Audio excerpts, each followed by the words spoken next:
Well, good afternoon, everybody. It's Dr. Kraft with Kraft Chiropractic here, and we're going live again this afternoon. I'm going to be having motivational speaker and personal development coach, transformational coach Dawn Finn, good friend of mine. She's going to be joining us this afternoon. We are going to be talking about recovering your self-worth. So I'm going to bring her on here in just a second. She'll be able to pop in. Split the screens. Dawn, Finn, let's talk about some fun stuff today. Hi, Dawn. Awesome. Hello. How are you? Good, thanks. Can you hear me okay? I can. You look fantastic. Thank you. I went to bed with the braids in last night, and I kind of get this little afro thing going on, which is pretty cool. But all right, well, Dawn, we're going to get started here. I just did a brief introduction of what we're talking about today. We are talking about recovering our self-worth in recovery, and we can talk more about that here in a moment, but I hope everything is going well with you this week. So let's just jump in. Let's go for it. So I got a list of questions, and then I'll let you can share, and then I'm going to share, and we'll just Awesome. Great, because it's going to be a nice conversation. Yes, it is. So, okay. 1 in 7 people out there are struggling with addiction. Okay. 1 in 7 people, that means I'm the one out of my group of girlfriends, but I'm in recovery. So 4 years sober now. So do you see that there's a trend in more and more people, that 1 in 7, maybe that statistic will change, but do you think more and more people are seeking treatment, or are they just waiting till they get to the bottom of the barrel, need help at the absolute bottom? I think there's just this point where people are they don't know where to start when it comes to maybe having an addiction. So do you think that we're seeing a trend that more and more people are looking for solutions and help, or what do you think? I think we're looking at a trend, but I don't think it's any different than it was in the 60s or when AA first started. By the way, I had an allergy attack, so my voice may go in and out. I kind of had the same thing. My sinuses have been a little off. So what I think is it's easier now. We're connected. We're using social media. So now I can kind of look at things and go, wait a second, I'm questioning this, what's out there. And so we start looking. So I think that there's more of a trend of that because of our connectivity.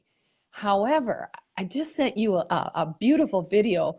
I don't even remember who this gentleman was, but it really hit home for me and what I believe about addiction and connection and our, how we see ourselves. So we are disconnected from each other. And so in that, now this is the coolest piece. If you take somebody who was struggling, I don't care if it's gambling, sex, food, drugs, alcohol, somebody who is having a huge issue with that, and you can put them in a room of 100 people who love them deeply. Yes. They're going to feel completely isolated. Oh. And I went ding, ding, ding. No kidding. They're not going to feel the love, because if you're in your active addiction, whatever that is, you're active using your that active state, you do feel isolated. It's when you take recovery and you wipe out all of that. Mm-hmm. That's when you start to feel the connectedness. Because I always wondered, why do the steps work? You ever thought that? Like, okay, Bill and Bob, you made these up, and now there's all these other 12-step programs based on these. Why do they work? Right. And so when I look at it, it actually, this feeds right into our self-worth. It takes the layers of the crap. It takes the layers of I am not worth it, the pain, the idea, the image that you have, and it starts to peel it back. And now you're in a room full of other people who have done or are doing the same thing. So your safety, your security is there to be able to build upon. Awesome. This 1 in 7 number keeps popping up. A lot of it's in my practice is in Moorhead. I practice as a holistic chiropractor here in Moorhead. I live in Fargo, North Dakota, but the statistics keep popping up through the North Dakota realm of statistics, 1 in 7 people. And, you know, it says that they're struggling with drug and alcohol addiction. So it's not just, you know, opioids. This is all drug and alcohol, 1 in 7. If we started actively thinking about other life-controlling problems like sex or gambling or pornography or all these other things, it would probably be 7 out of 7. We all are struggling with something that's life-controlling. It just may not be as quote-unquote stigma bad as drugs and alcohol is, right? So let's talk about the stigma. Let's talk about the stigma around drug and alcohol recovery, or not recovery. Let's talk about the stigma around drug and alcohol addiction. And what is it that the people that aren't in recovery, what are they thinking about recovery? What is it? What does it look like, and what does it not look like? Because we know what it looks like. What are they thinking it looks like? What does recovery look like to those people, you think? Well, just think about the person. Now, I still go to AA meetings, like I said the last time, and when people are relapsing, and I don't want to say habitual relapsers, but it's over and over, it really is a self-worth issue. It boils down to, there is so much work, and I am so afraid. In fact, I'm getting a little teared up because before I actually really started going out public more about who I am, I went to each and every one of my kids and I said, you know, I want to tell my story. I want to help people, and I want to share that with the world. And and I want to start with my own little corner. But I was really afraid that I would embarrass them. I was afraid that I couldn't speak my truth in how it would affect them. And each and every one of them were like, no. So, I mean, I had a good response. But the self-worth of being a mom and having to think, oh my God, am I going to be a hindrance to my children's growth, even though they're adults? And by the way, there's 8 kids. So that means I have one that's going to repeat my cycle if we look at that 1 in 7. Well, but that's good to know, because my sponsor and I've had a sponsor since the beginning here too in Alcoholics Anonymous, and she always told me, she's like, what's really beautiful about a 12-step program like AA or NA, they're going to be there for when our children need them. Yep. Because the statistics might stay true, and 1 out of the 7 of our close family or loved ones might need a program. So that's what's really beautiful about 12-step program. I myself go to 1 or 2 meetings every week, meet with my sponsor on a regular basis as much as possible. That's the continuation. We're going to talk more about what you and I are both doing that works best for our recovery. And that's really good that you're sharing that you're still going to meetings, as I am as well. So the stigma is, I see from my experience that seeing both sides of it, before I was in recovery till after, the way I used to judge people that are actively using and making a lot of mistakes, like the DUIs. And unfortunately, there was recently something happened here in Fargo. It was a drunk driver, had his children in the vehicle, and one of those children passed. So it was kind of a vehicular homicide type of thing. And this person had 2 DUIs prior to this incident. So, you know, I've seen all this bad comments about this accident and things, and they're like, this person should rot, this person, this, and it's, you know what, it's an addiction. Someone like me would say, well, yes, this person should have the consequences of basically killing his child while drunk driving, but so think about the terrible guilt. Disease. It is, but think about the guilt that man is going to feel, and how much that, I mean, just knowing addiction, how much that guilt will play into him not even getting sober for the kids that are still alive. I mean, that man is going to be in more pain than you can imagine. I mean, that's part of the reason why we drink. We want to numb that. I mean, we don't want to do that.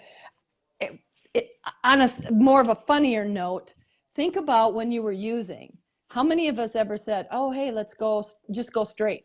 And then everybody in the car would be like, no, it's always forward, never straight. So, I mean, when we think about just the using mind, it's a scary thing. It's anything that we're doing and we're changing. It's that fear that stops us, that fear I'm going to be vulnerable. I have to be able to work. Oh my gosh, I can't address that. That's too painful. I mean, and that's really the beauty of the structures of the 12-step programs, is that you're not alone in that. Because if I had to do that alone, I don't think I'd be sober. In fact, I'm positive I wouldn't. So how many years, Dawn, have you been sober now? 25 years. 25 years. Yeah. That is yeah. absolutely amazing. And can you tell me, I'm sure there's a lot of lists here, but a few things, the challenges that you have seen in recovery as far as accepting yourself fully? Can you talk to me about how hard maybe that was in the beginning, or how many years it took for you to truly accept yourself, the good and the bad? We're talking about accepting the good and the bad, right? Right. Our shortcomings. Right. Mm-hmm. As well as the positives. Well, that first year of sobriety, I can't tell you that I even saw anything good. I know, me too. I had sticky notes all over the place. I love me. You are beautiful. I mean, anything that I could say to myself that would, I mean, I'd get in the morning and here's the sticky. Yes, I love me. Smile. I'm only laughing because I have the same sticky notes all over my house. I mean, at that point, I was so willing to do whatever anybody told me. I mean, if they told me I had to walk from Iowa to Alaska, you show me the path and I'll do it. Well, see, that's what's beautiful though, Dawn. It sounds like you were ready. Yes. For the change. And I was. That's what I feel in recovery. For at least me, I was ready to change. And I bit the nail and I used hardcore pretty much for 13 years, like half of my life at that time. And I was ready to change, and it was not what I thought it was going to be by any means. So I know that I shared with you the other day, I started drinking in 3rd grade. My father, who, when he passed away, he had been sober 30 some years, and he called himself a junkie. So my early childhood, that's all I remember. And I actually could tell you I loved peppermint schnapps. That was my favorite drink in 3rd grade. So hold the phone. Well, I felt like I was eating a candy cane or drinking a candy cane, probably. But I didn't stop. Even when my parents got divorced and those things, I went then straight to marijuana, and then I went into other stuff. So this is funny. So this is about a self-worth thing. Sometimes I have to ask myself, think about this. Hadn't you used? How many brain cells would you have? What would you be running now? What would you be doing now? You know? And then part of me wants to go, hey, dumbass. And then like, whoa, whoa, whoa, you can't call yourself that. So here I am having this conversation. And then I just have to stop and go, wait a second. Why am I there? What is it?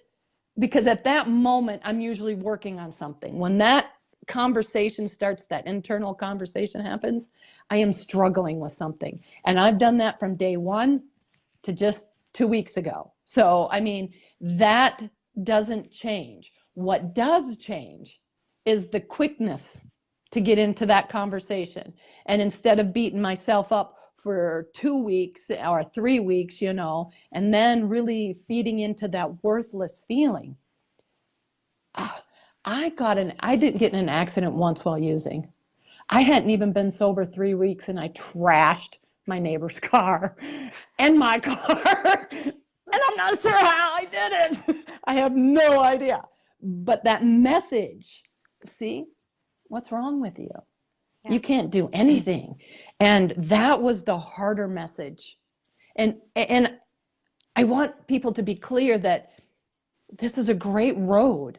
I wouldn't change anything for the world anymore.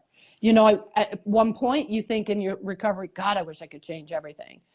But then you go, wait a second, I'm living in the present moment. Who am I today is because of this journey. I wouldn't change that. Right. But so much I want people to know it's a journey. It's not a destination. I didn't get sober, walk through the 12 steps, boom, I'm done, let's go. No. I would have liked it to have been, but no. So let's go back and talk about, again, what recovery, so for those of you that are just listening in, Lori, Amy, JC, hello. We have Dawn Finn on board with us today. We're talking about, we're both in recovery from drugs and alcohol. recovering your self-worth. And, you know, there's a stigma out there for people that don't know what recovery is. I've heard it all. NA meetings don't work. AA meetings don't work. It's just a bunch of this and it's just a bunch of that.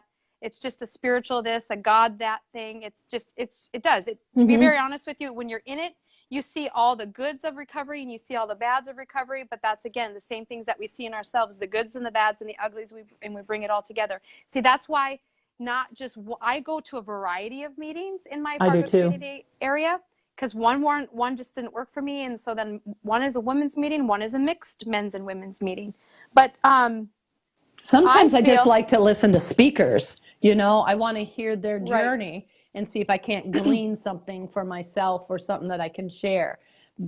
But if we don't look at all of the different types, because we are different, we are multifaceted, and so looking at those, I had 3 sponsors. And I had 3 sponsors until I had been sober 15 years. And then, you know, it just moving and convenience, I have one now. But I also do coaching. So coaching for me also helps me in that. So again, it becomes that multifaceted. What am I working on?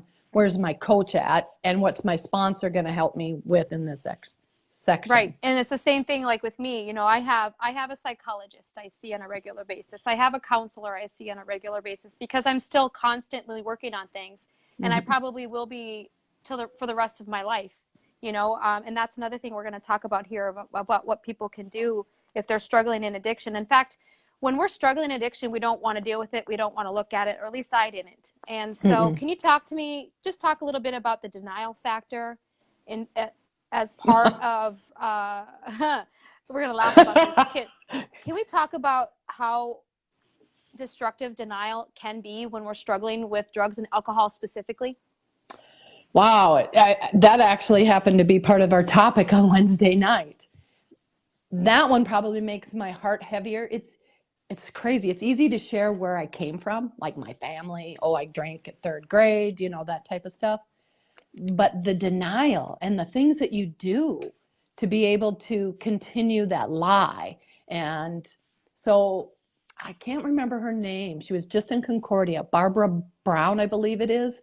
She talked about it, and you and I have already talked about it. Our perception is our reality. So no matter if that perception is true or not, it's real to you. And so it's your truth. And in that truth, how many lies have I told? I was in treatment 3 different times. I, you know, made choices that were just not, that harmed other people. You know, I wasn't thinking about you. I wasn't thinking about my friend. I was thinking about my next high. I had 5 kids. I wasn't thinking about what they needed and how their growth was going to happen. It was really about me, a very self-centered, self-contained. And I'm trying to figure out, because the things that I did would have been impulsive. I wouldn't think through actions. And so I'm looking at those things, take off on a trip. Hey, can you grab the kids? I'm going on a trip. I mean, who does that with 5 kids? Seriously. Divorce. I went through treatment. The very first time I went through treatment, I actually didn't graduate. They told me that I was manipulative and, they had some great descriptive words. You're manipulative, controlling, and at this point of life, we don't think you're going to stay sober, so you don't get a medallion at graduation.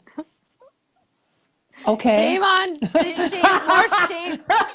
shame on Dawn, because that's going to make someone stay sober. If that would have happened to me, I would have been belly up at the bar after that treatment center. Like, no, they're not going to dare talk to me like that. I'll show them. Hell yeah. I mean, by the time I did sober up, the bad choices that I was making, like I had a thermos. You ever seen those green thermoses that construction workers walk around with? I went and bought one. You mean the one that Matt has? Like this gigantic thing of water? Okay, mine isn't water. Mine was Bailey's Irish Cream, Blue 100, and coffee. And if you ask me, hey, can I have a swig of that? No. I mean, like, I ordered that thing to myself. And it was funny that I thought it was okay to be drinking that and driving around. Really? I mean, I'm saying really like, whoa, because the thoughts and the things that you do. I had somebody ask me, how do you know if you have a problem? Mine is if I made somebody else, myself, cry because of my using, or I broke the law. Oh. And so I can't doesn't have to be that. No. No, but that's where I come from in the mindset. If I'm making you cry because of my using, I need to look at what's going on.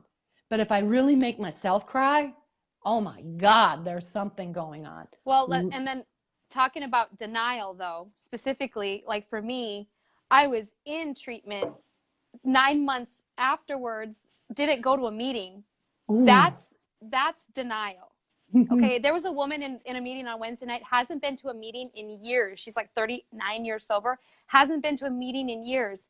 So what's bringing her back? Probably triggers, probably something going on in her life that's going to be bringing on things. I'm going to take a quick drink here. No problem. Because you're right, that denial, I don't have a problem. I am good. I am perfect. So I'm reading a book called The Anatomy of Peace. And it talks about that. We put ourselves in these boxes. And I just went to early recovery and went ding, ding, ding. Either I was in the better than box or I was the worst off box. And so if I came and had a conversation with you, and then that would just reinforce my desire to use. Yeah. You know, people look at, oh, your wife died, I'm going to go drink. No, I drank if my wife got a new job. Well, not my wife, my husband, but you know. I don't judge. So, you know, if it was good or bad, I used. That was the end of the result. Whatever it is, there was a reason for me to say, hey, let's go party. And it just reinforced. And then for me, it was the same thing. Like on Thursday night, I already had my party waiting for me Friday night, Saturday night, Sunday night, whether it was a rodeo, a softball tournament. I mean, everything revolved around it, everything. And that's when I realized that I am a true full-blown alcoholic, because not only did I use like an alcoholic, my mind was just constantly thinking about it on the boat, on the water, fishing.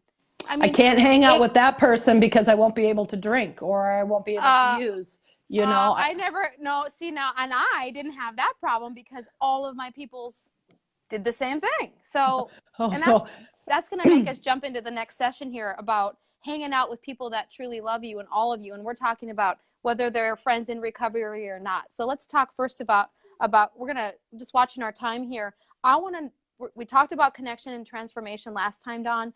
In recovery, drugs or alcohol recovery specifically, because that's where we both come from. How important is it to connect with people that love us, all of us, the good and the quote unquote bad? How important is it? Hands down, that's one of my principles to live by, is your support system. And it is so important. And I think we even talked about it in that last one about self-regulation. And sometimes I'm in an emotional state. So I need to call that friend. I need to have somebody who can see without the emotion of it. Preferably for me, it's somebody who can understand recovery, because they can say, hey, have you checked this step? Or have you read this? Or you know what I mean? They can help to lead me to grow. But anybody you have in your life, they should love you right where you're at and inspire you to be better, hands down. So if you're in my circle, you inspire me. You really give me the opportunity to stand on my own 2 feet, but you're there. I know if I'm going through a situation and I want to walk through fear, I know I got Dr. Christina behind me. I know I got Lori. I know I got my husband. You know, I know that those people are standing and pushing me forward. And it wasn't always that way. I didn't always see it that way. It was when I accepted my worthiness that I started to see the love. So that's part of the piece. It's that awareness and acceptance.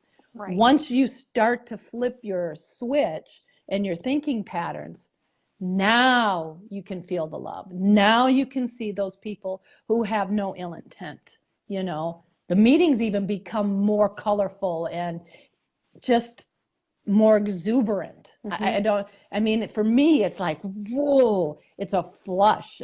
Whenever I know I get to go to a meeting and I've left and I've learned something new, hands down. Oh, yeah. Yeah. The women's meeting I go to on Wednesdays has been really great because you start to connect with, the same women pretty much every week and stuff. And you've got women in there that have been in jail several times, that have a different story than mine, that have lost their children. I don't have that story. I don't have the jail story. I don't even have the DUI story. And that's another thing I wanted to talk about. My experience is I was a highly functioning binge drinker. That's what I describe myself as, and I'm as I was when I used. And I also was able to graduate college. I never really lost a job. So that's what some people might think, that alcoholics have to be the ones that lose jobs, and they have to be the ones that get divorced, and they have to be the ones in jail. So we were just talking a little bit about that too. That wasn't my experience, and that's okay. However, I'm no better than or worse than this 2 boxes. We can still continue to bring on this comparison game in our meetings and with our different people we interact with in recovery, because to be honest with you, we were sick for a lot of years. Yes. Right? And our thinking was very, very twisted for a lot of years. So what happens in my personal experience is that unraveling these old thoughts about myself, these old beliefs about myself, that's the beautiful part that I found recovery for me, is finding that I'm worthy just for being born. Yes. And really owning that and believing that. And that's where I've decided that I'm on a self-worth recovery. Not only am I, I don't use drugs or alcohol of any kind anymore. And I don't need that stuff to feel good anymore. And it's I just want people to see through, like the two of us, Dawn, we have several years of sobriety, that it's possible. It's possible. It's possible. And it's great. I mean, once you walk through that, the fun that you can have, you really do break the shackles. You are no longer imprisoned in that mindset, that kept us sick, and there are people, my sponsor used to tell me, some are sicker than others, but it still works. And that, I mean, I even got to a point one time where I just wanted to say, stop saying that. I was very judgmental in the beginning. But what I was doing is I was looking through my own lens, and I didn't feel worthy enough. So I wanted to try to figure out how to feel that worthiness in doing it in a way that was destructive to another human being. And she was patient. Some are sicker than others, but it still works. What a reminder for us. Some are sicker than others. And I'll be honest with you, I've had to leave meetings because of that. So from an insider's perspective, all recovery meetings, folks that are listening, we're talking about recovery and recovering your self-worth from drugs and alcohol recovery. And, it's a big, scary thing out there to try and just go to a new meeting and be comfortable sharing. And it's not easy in the beginning, but now it just becomes more and more comfortable. You get more comfortable in your own skin, and you start sharing your story and listening to other people's stories. It's like, hey, I did that. I made that mistake. I don't know how to forgive this person still. I don't know how to work through that resentment. Or you start to eventually work through these things with all of these other, it's not just recovery, right? I mean, I'm telling you, I have a psychologist I talk to, and I have other people that are on my team, a spiritual leader, and some really close ride or die besties is what I call them as well. I like to follow in my life the 80-20 rule. And the 80-20 rule for me in recovery is I do 20%.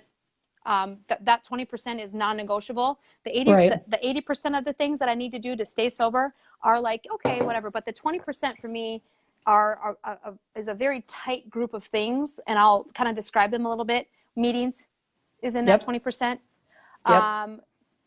Connecting with my sponsor. Going to church for me is meditation, exercise, strong boundaries with others and myself, trusting my intuition gets in there. So those are some concrete things and some, thought process things. But those 5 or 6 things or so are my non-negotiables. Going out for burgers with friends at a bar that invite me, that's in the 80%. I can easily go, hey, you know, maybe not for me. Or got to be everywhere for everyone all the time. It's just, I just don't do that anymore. It's And a so, balance. right. What's your 80, what's your 80/20? Where do you think your 20% of your Well, recovery is focused in? actually, it's pretty close to yours. Those are the non-negotiables. I go to meetings. I actually read AA books, and I don't know if you can see Drop the Rock. It's about Yes. steps 6 and 7. We talked That's about where, that on Wednesday. yeah. So actually, that's every year I must do something, work one of the steps and do something different. Learn a different book, you know what I mean, that can help guide me. So those are non-negotiables. Not using. Going out with some friends when they're drinking or something, this is what I tell people.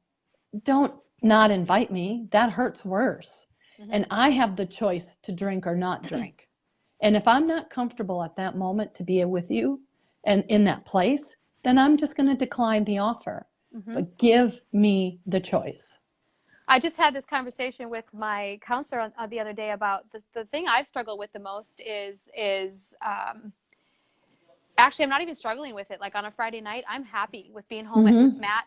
You know, we kind of have a quote unquote more boring life now because, to be honest with you, my Fridays for a lot of years was all right. But who says it's boring? Fun. Who says it's boring? And whose judgment is that? No.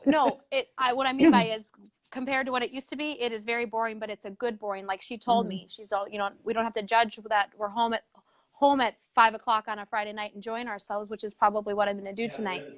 Walk my dogs and things too. But I'm just watching our time here, Dawn. Do you have, is that your sound or my sound? I think that was my sound. Okay. I think that was my sound. I was going to say, is that like your husband coming in peeking on us? No, my son was coming up talking pretty loud, so I knocked to let him know I was busy. And he got it. So right. So kind of that 80/20 rule, the trust in your intuition, that's something that I have grown immensely in, not only in my chiropractic work, but in my overall, like, again, knowing what's best for me. Let's talk about that a little bit, because that feeds into my belief about self-worth. Because I didn't start really trusting my intuition, I'm going to say probably in the last 10 years. And now I really trust my intuition. But even in that, it wavered. So what was your pivot? What was your moment when you started to realize that trusting your intuition, and did that feed into your self-worth? Well, yeah, I mean, that's what I'm talking about now, because that's what I'm trying to teach other people as well, is my intuition was always with me, but whenever I drank, it just like went away. Like, oh, let's get the car keys. Obviously, that's not intuition. Let's shut the door. Right? Yeah, let's shut the door on intuition. I mean, it was always there. So tell me, what was your pivot moment then? What was the moment when you realized that your intuition and self-worth were connected? I guess that's kind of a harder question for me to think about. It's not hard. What it is that I know myself now more than I ever knew who she was before. And it's always on the surface now. My own intuition says, do I want pizza or chicken nuggets? Pizza. Like, it's just like, you know what I mean? That's like, it comes out of me now. It flows out of me now. It's not this, should I go ask my mom first? Or should I go ask this person next about decision making? It's like, stop people pleasing. That's right. Like I said, I'm not only a recovering alcoholic, I am a recovering procrastinator. I am a recovering people pleaser. I am a recovering, you just name it. Hold on, let's bring that list in. But you know what? Think about that. We know that we've recovered. So in some sense, my self-worth comes from knowing that I've recovered from those situations and that I'm continuing to work on it. So some of the thoughts that I had is lifelong learning of self, learning of my self-efficacy and my self-awareness. Those things are all a part about growing. And I know that you talk about them. I mean, some of the people that you follow and read, the books that you read, are all about that. How do we get there? And then that acceptance, that shifts our mind. That shifts, oh my gosh, I'm just, as I'm thinking through all of the books that I've read, how it shifted my mindset. into going, wow, look at what I have overcome. Yes. Because, I mean, that's the reason why goals, there's some people don't think you need to write goals, but it is nice to have them because you can go back and go, done, done, done. I have it right here. I have it right here. So I'm leading a huge workshop tomorrow. I'm excited for that. Yeah, a huge workshop tomorrow. It's called You're Worth It. And that's why we're talking a little bit about worth and recovery now. Of course, I talk about my story of recovery, but we're really teaching this more for parents, teachers, and coaches that are working with youth to kind of talk a little bit about how cultivating self-worth. It's kind of not, it's not a new thing, folks. I mean, people have been talking about this stuff for years, but I just come from a perspective of being an alcoholic in recovery, and I share my story before we talk about the workshop. But it's really important to cultivate this intuition that you're talking about too, and that happens when we end up coming into our sense of self. Meaning, I know who Christina Kraft is, always knew who she was, but now that I'm unfolded and I'm no longer using to cover up and stuff feelings and all that, like first of all, it gets very vulnerable when I share some things, but these things have to be, we have to shed more light on these things as well.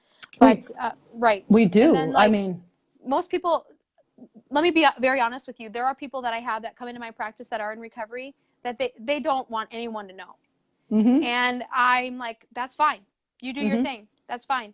I, as a healthcare professional, when I first came back into my profession, I was like, I dare not say anything. I'm like, I would go to bed at night with excruciating anxiety about it. I'm like, I know I'm going to come because out. you weren't being your truth. You weren't speaking but then I've read books that say, I've also read books that say, really watch what you say, watch what you do.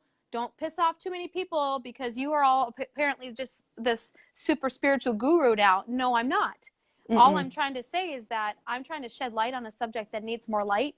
And since I've walked the walk and talked the talk, I can definitely say that I am somewhat of a guru of recovery now, because I've had enough time in sobriety to say that I can't tell you what to do, but I know what works best for me, and that's why we carry the message. That's how we carry the message to other people that are suffering.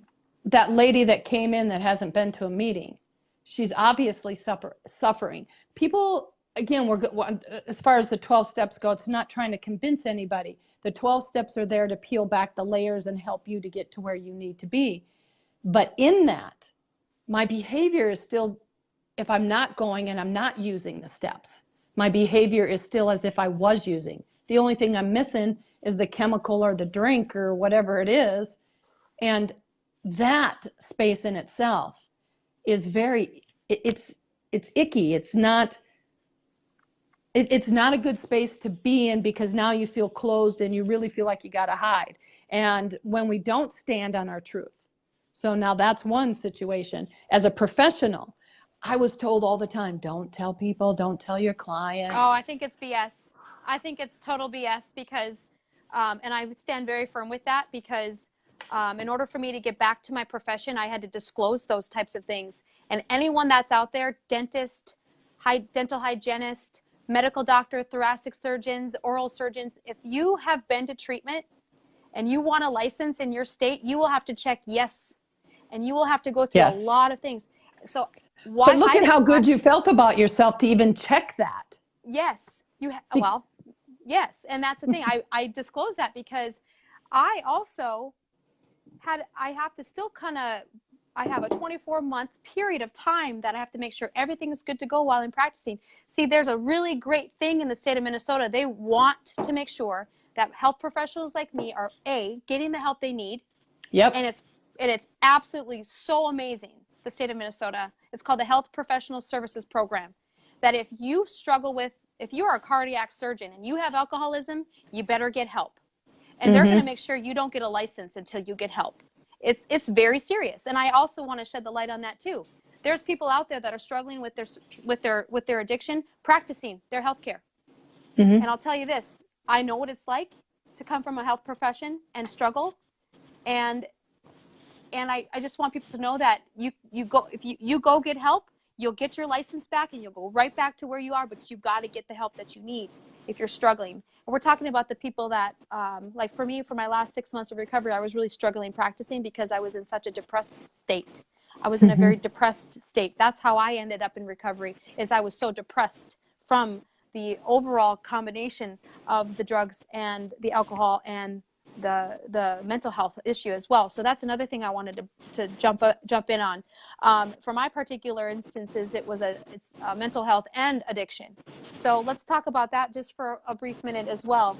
In your experience, is that also kind of what happened for you, being diagnosed with both mental and addiction? Well, actually, I was diagnosed with depression, but once a couple years into the medication, my thyroid was off, and that's really where Okay. So mine was more of a physical thing. My dad had major depressive disorder, and I have children that have some diagnoses. I do see that more and more that's going hand in hand. We medicate. So as a young person, I was diagnosed with ADD, attention deficit. And that's really, excuse me, when I used, I actually could focus and I could be a part of a conversation. So I medicated myself originally. I mean, I can't tell you in high school, I have never taken a test sober when I was in high school because I couldn't focus. I would have always failed.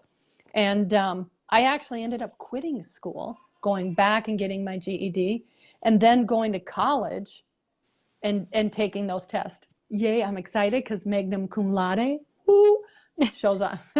I'm going to keep talking about how smart I am because I didn't fry all those brain cells. But it was during that time that I thought, oh my God, how, as I'm looking back, how did I even maintain? Where did I go? What? I'm losing my thought here at the moment. When I used, I didn't like me and I wanted to hide me, but I needed to be able to be in a group. I'm very extroverted, very extroverted. So I needed to be able to figure out how I could be in that group, but I never, and that's probably why that video, when we first started, I talked about, I never once felt accepted.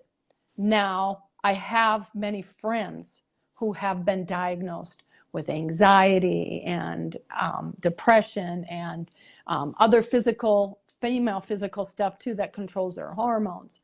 And I see them struggle with their sobriety because they're also struggling with the mental health. There's a hard balance. That balance is not, maybe it isn't so recognized. When I first started AA, there was a rule, not in AA, but some people said, oh, if you're taking any type of medication, you can't be here. And there were people who really needed to be there. And that's not true anymore. Yeah. No, that's not true anymore, because even I would say 9 out of 10 women that walk into my office, they're on something for anxiety or depression. Okay. And they may or may not have an alcohol problem, because I do a basic screening. I do a basic, how are you doing in this area as far as drugs and alcohol recreational use? And I'll be very honest, if I was that woman 10 years ago, I would lie. Okay. Who writes their truth of how much they're drinking and smoking in this? All right. So, but for those that are coming in that want to talk about having, because that's another thing why I also disclose, people that are coming into my office, I have a CAGE questionnaire. Do you have a problem with alcohol? Do you think you have a problem with alcohol? We have a little questionnaire for you. Okay. Here's a meetings list. Need some help? I'll go with you. That's what exactly. I do. So that's the piece that really what you want to, I mean, that's what I did at that, being of service. If you as a person needed to go to an AA meeting, an NA meeting, a parenting meeting, if you needed to learn parenting, I went with you, because you didn't have to go through that alone. And once you got to a point, maybe it was 1 or 2 meetings after that, then you're on your own. Right. I remember my first meeting. This is kind of a personal thing. So when I was in treatment, my staff was closing up my practice and shutting her down. It was really hard for me. And those of you that are watching that maybe are my patients, or at least Dawn, you know how much I love my work. I literally shut her down for 3 years. I didn't do any chiropractic work for 3 years to take care of myself. And I talk about shame and guilt because of leaving my profession. Like I had a really tough time for a while. But while I was in treatment, my staff was taking care of my practice and closing her up. I'm like, I'm done. I'm not going back. I'm going to take a break. It's just what I have to do. It was a very impulsive, emotional decision that I made at the time, but I look back at it now, it was the best thing I've ever done. But Annie, I remember Annie Blackwood, and if I don't think she's watching, but I remember her. I said, Annie, you know, she held my hand at a meeting. You know, like I just was so terrified to be there because, oh my gosh, what if my patients see me? Oh my gosh, oh my gosh, oh my gosh. And now I'm just like, patients see me, I'm fine. That's also then why, Dawn, I have this sense of self-worth because I'm not hiding anymore. Right. I hid my drinking from my family. Whoop, whoop. My brothers probably knew I enjoyed using, but I was like depressed in my bed, wanting to end my life many, many times, and that's not cool. All right, that's what this addiction stuff does. It is life or death, just like that dad who drove his children into the telephone pole last week. It's sad. We're seeing it. We're still seeing it. You know, we have this buzz driving stuff is drunk driving stuff. It doesn't matter how many times we see this, we still have to have these little conversations like you and I, Dawn, are having, will spark some interest in people to say, hey, there are options. Maybe we should reach out to Dawn or reach out to Dr. Kraft. I have resources on a bulletin board here in my office. I have an AA meeting list. There's over 90 meetings a week in Fargo-Moorhead, and there's barely enough chairs. Okay. So if you're sober for the very first time, the rule of thumb, 90 meetings, 90 days. Yes. And I'm going to honestly say, introduce yourself. Don't feel like you have to talk, but hands down, take the cotton out of your ears, put them in your mouth, and listen. Listen. I was just going to say, I have this little list that we're trying to follow up. Nikki, thank you so much for the comment. My cousin Nikki is out in farm country land, North Dakota. Thank you. Here's the thing with the boundaries. We've talked about intuition. We've talked about boundaries. Self-worth to me, and even if you look at it from a perspective of definition, it is this recognition that we are worthy of love and to be loved by others. It is also a deep desire within us that we deserve to be loved and cared for. So that's when we talk about self-worth, everybody that's just turning in. We're talking about recovering your self-worth. This is loving myself and being deserving of being loved by others. Because and when I was accepting yourself. As a teenager, I had a really bad tape of never good enough, never smart enough, never fast enough on the track team, never the best singer. Oh, yeah. It just went on and on. And when I started using alcohol for the first time, I became the best at everything. Let me tell you. And it was also a point for 13 years later, it stopped working.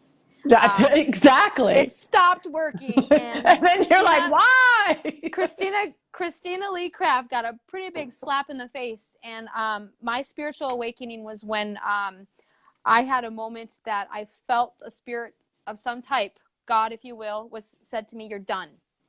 No one tells me I'm done. You know, I was in a strong denial. And that's kind of my experience with this. Again, we're talking about recovering your self-worth in recovery from alcohol and drugs. I'm here with Dawn Finn. We're going to wrap up here, Dawn, shortly. But do you have 3 best pieces of advice? You've already said one, which was your practices, your principles to live by, which was connecting with really good people.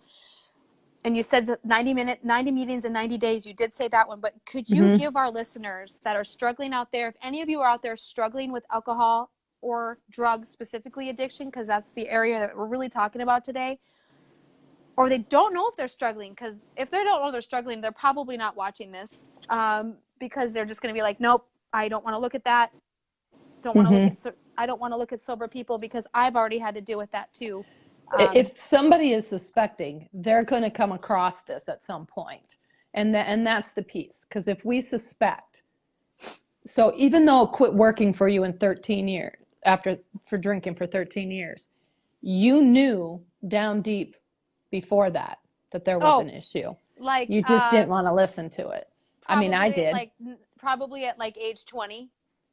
Oh yeah, it was absolutely clear that I had an issue. Absolutely clear. But what are the last 3 things here? And then we're going to talk about our upcoming events one more time. Okay. What are the 3 best pieces of advice for the person listening today that is struggling with addiction, with drugs or alcohol? What can they do? In your top opinion, what can they do?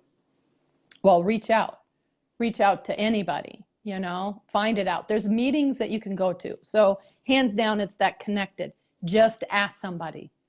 And if that person doesn't give you the answer that you know in your heart, continue to reach out. But do you have water by you? Careful. I do. I need to take a drink. Yes, please do, because I know you get talking here too. And so that's the reach out, hands down. If you are afraid to go to a meeting, reach out to one of us. We'll go with you. I have no problem. I love going to AA meetings. When I lived in Iowa and was newly sober, did the 90 meeting, 90 days, hands down, it's the biggest thing you could do. And in that, once you realize, I don't know if you know about this, I mean, you do because you have one. Hands down, get a sponsor. That first person that you think I can tell my deepest, darkest secrets to, ask them to be your sponsor. Doesn't mean they have to be long-term. It just means now you have somebody to give you guidance through the program and read the steps. It's like I've been sober 25 years, and every time I read a step, I get something more out of it. Right. And great. Your 3 sound a lot like mine. I want people to listen that are listening today, is that the hardest thing it was for me was to get help. I had to end up in the hospital before I had to go get help. There's no way I was asking for help. Like, I didn't know. I was so embarrassed. Trust me, it is scary. It is so hard to pick up the phone. It is so hard to reach out. Usually, if you have a pretty significant drug or alcohol issue right now, someone around you is being affected by it, and they know what's going on. So reaching out to someone that you trust may not always be that maybe the people right around in your family, but it could be a close friend, and it may be a complete stranger, like other chiropractic friends of mine, or other people that are in recovery too, that are professionals, like that are openly talking about this stuff like I am. I want people to be able to confidently, message me and say, hey, could you come to a meeting with me? All that stuff's held very much in private, and it's very, what's the word we use? Who you see here? Anonymous. But who you see here, what you hear here. Let it stay here. Stay here. When you leave here. Leave here. Exactly. And it's very, very important for those traditions within our groups that they're held that way. So I'm also going to say the top 3 things for my experience is, if you think you have a problem, talk to somebody. Your emotions are probably going a little crazy too. We just need you to talk to somebody. Okay. Don't be afraid to ask for help, as I once was, because I'm sitting here sober and happy now because I asked for help, and it came in a really long struggle, but that's just what happened for me. I also would say, like you said too, Dawn, I guess our lists are probably the same thing. The first meeting was very scary for me, but trust me, my mom would say, put your big girl panties on. And I walked in, and I had to hold somebody's hand. If you have to hold somebody's hand, trust me, I had to hold many people's hands, because I was not emotionally ready for that. Also, I highly recommend, there's also hotlines out there, I believe, if it's drugs and alcohol. Do you know any of the numbers out there, Dawn? Well, I think 211 can get you to any program, right. And that's for Minnesota. I don't know if it's for North Dakota. And then for First Link, I think it's suicide. FirstLink.org has a phone number as well. Yeah. If there's because to be honest with you, I think a lot of people that get to a really low spot with their addiction and alcohol, let's be honest, I was in that realm for just a short period of my last few months of sobriety. I got really low, really low, and was having those thoughts and stuff. So of course I reached out and got the help that I needed. But and I'm grateful that I didn't wait too long. Right. Things might not have ended up the way that they did. So. And if they Google, Alcoholics Anonymous or Narcotics Anonymous, they're going to get, local, and there'll be numbers or places, and that's always a really good thing. If you are a family member and you're watching and you really want to bring this to somebody's attention, my best advice is to reach out to professionals to walk you through an intervention. And there's a TV show that's an intervention. I don't remember what channel it was on, but At that point, because you're going to need everybody together when you do an intervention, and let the professionals guide you through that. So that's a good point. I used to like watching that show before I was in sobriety, thinking, is this what my family's going to do to me? Oh, no. They're going to take me away and I'm going to go to rehab forever and never come back. Well, no, that's kind of silly. But I was again, lucky enough, my father came to me and said, if you don't get sober, I'm taking your kids. And I went to the neighbor. I just happened to be hanging up clothes. That made my stomach fall. I know. It was, to this day, I'm glad that he did that.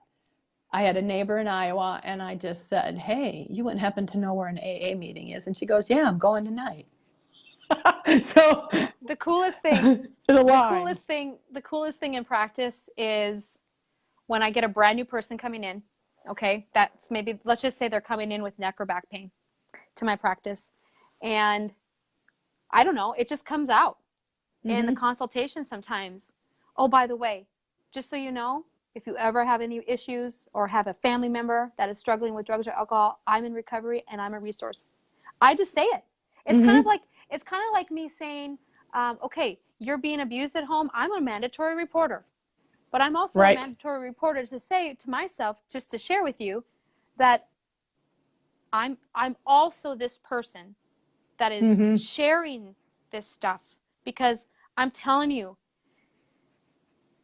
there's help and hope for people, because we just lost a couple cousins in the last year or so with some issues with drugs and alcohol, and it's life or death for some people. And one person like you, Dawn, or one person like myself with a patient, that little, if we never let people know what they need or possibly could need, they'll never come and ask you, or you know, it's or that you're open. I mean, that's the biggest piece. We're so fearful of seeing our true selves that when we start to get those little bits and go, ooh, if they know that they could reach out to you or me or somebody like us, then it makes it a little easier, because they've seen us, they've heard our conversation.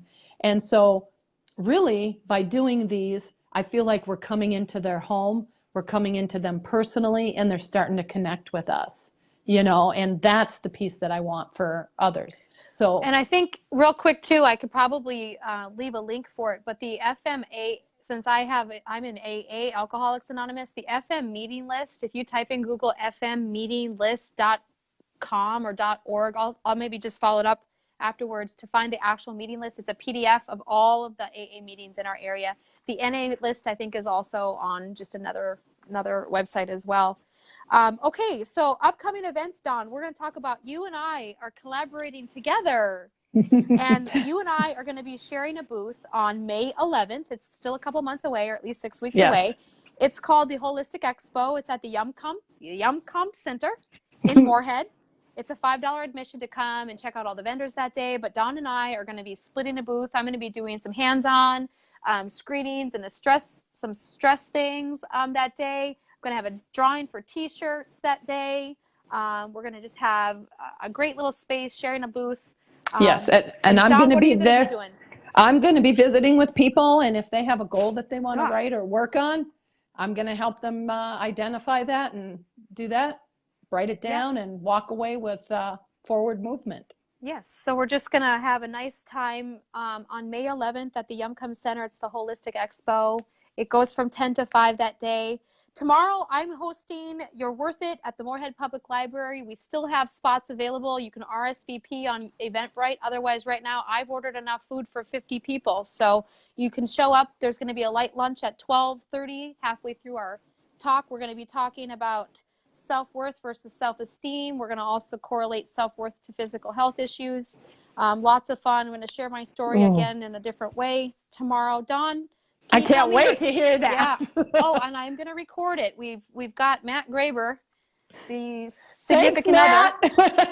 We're going to set up the you might not be able to see my slides on the video, but what's really good is you're going to be able just to hear what we're talking about. And, down the road, we'll probably get a little bit better at the production side of things. But right now, going with the flow. Yeah, helping people is what I want to do. And they're going to get a great packet of information of all of the information that we've created. We talked a lot about what what we talked about today, as far as intuition and boundaries and trusting yourself and learning to find out what's best for you, this journey of self-discovery is what I like to describe as individualized as fingerprints are to another human hand. Exactly. It's as individual. It's not, there's no top selling remedy for this self-worth thing and recovery. So again, I'm also in recovery, but I'm also I'm on a self-worth recovery. So think about even though you and I had some of the same points, they still were different because they related to you and they related to me and our experience. Correct. And Dawn, can you tell our guests again how to connect with you? Yeah, well, I'm on the web, and actually it's dawnfin.com, and I'm also on Instagram, Twitter, and Facebook, Dawnfin, fabulous Dawnfin, FABULUS. So that's a way to reach me. And if anyone wants to connect with me, you can personally message me on Facebook Messenger if you have any questions about meetings or anything like that, or if you want to just connect with me and set up I offer no charge consultations, not only for my chiropractic practice, but if you want to talk to me, you can call my number at the office, which is on my Facebook page, to connect about other things, because all of those things stay very much private and confidential as well. My handle on Facebook is at Dr. Christina Kraft, and Instagram is the same. And you can connect with me there if you ever need to leave a personal message, or my email is drckraft@gmail.com. You can send me an email if you'd like to talk more there. Anything else, Dawn, you want to wrap up with today? Recovering your self-worth we went through a lot of different topics.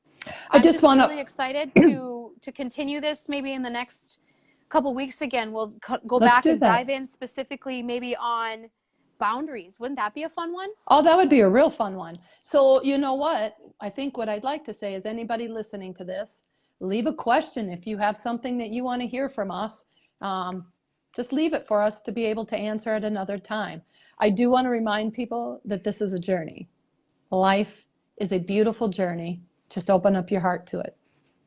That's a really good point. And I feel that we are worthy just for being born. And thank you for Mary Jo Van Horn for sharing that with me a couple years ago too, and getting me on the right path of being in our purpose. And our purpose also, Dawn, and I know your purpose is very much serving people and getting them to get on the right path as well. And for me, this self-worth journey is pretty cool. It's fun. When you start doing the work, what'll happen is people start showing up that you didn't expect.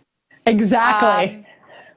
Or when you're ready for a new teacher, they show up when you don't. When you're ready for a new teacher, they show up. When you are ready for that next something that you never expected to come and you didn't think it would ever be good for you, but it is, that's the kind of fun we're talking about.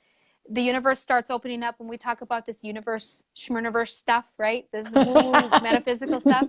No, it really, when you start connecting with your true self, life becomes more peaceful. I'm going to tell people that are struggling out there, if you have any problems with other life-controlling issues besides drugs or alcohol, I'm going to tell you, you don't care what other people think anymore. You care what they think. You care about people, but you don't really let others. It doesn't define me anymore. Yeah, it doesn't get in your heart and soul and let it define you. And then there's just an immense amount of peace and acceptance of who you are. And those other people that I know that are out there that are doing that work, that have really truly, accepted themselves, I'm drawn to them still to this day. That and are they perfect? No, but they're on a perfect journey for themselves, right? That's right. But when you accept yourself, you're going to give that gift to everybody else. Just like Marianne Williamson said in that Deepest Fear quote. I just love it. It says, basically when we allow our own light to shine, we unconsciously let others to do the same. And I'll be saying that tomorrow. I'll be saying that quote tomorrow. Well, and I wanted to share with you, I learned, so I joined a church, which generally isn't where I normally go, and I really love the pastor and his wife and what we're learning. And he challenged us to see stewardship in everything. And so what we did is we looked at this verse called Philippians. I don't know what verse it was, but it's when Jesus asked God to remove the burden from him. But then he said in that, Let your will be done, not mine. And what was beautiful is I learned that Jesus still was looking at the abundance that he was given, not the scarcity, that he knew God had a plan for him. He knew, and again, I'm not preaching. I'm just sharing because it really has moved me in the last couple of weeks since I've done this in that group. And I use the step 3 prayer every night. So the step 3 prayer. Do you have the definition of the step 3 prayer? 3 prayer. It's my favorite. 3 frogs. Yeah, 3 frogs are sitting on a fence post.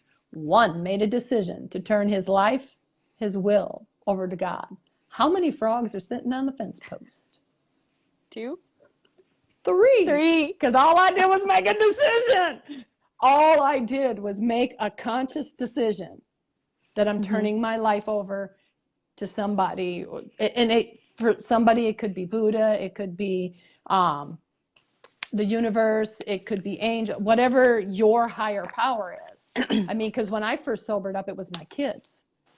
I used them as my higher power until I could move into more of a spiritual awakening.